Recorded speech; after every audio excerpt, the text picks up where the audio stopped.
Hello and welcome to Zimstate Media. Zimbabwean comedian Leroy Tadewana Shezaware, widely known as a comic elder, received an award and a brand new Toyota GD6 from President Mnangagwa at the National Youth Symposium.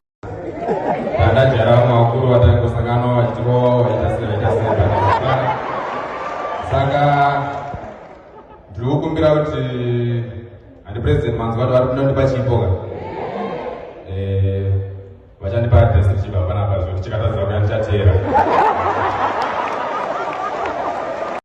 He was recognized among 20 outstanding youths excelling in their respective fields.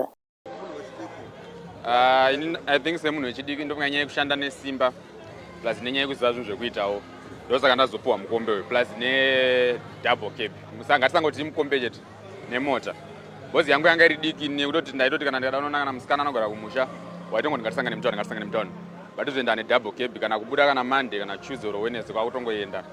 Saka ndozvanda kuti ndinotenda President Emerson Mnangagwa nekurecognize mayouth zvavatita nhasi and aiwa munhu wese tichakutakurai panapa nedouble cab hapana munhu acharambirwa kana munhu aita sei imota yedu tese senyika but ndikazoti yese senyika musazoya muchinoka kumba kuti hanzi maki ari pai machichi ari pai muridzi wacho ndiani ndini asi ndofunga munhu wese azvinzwa zvitaura napresident saka ndoda kungotenda president.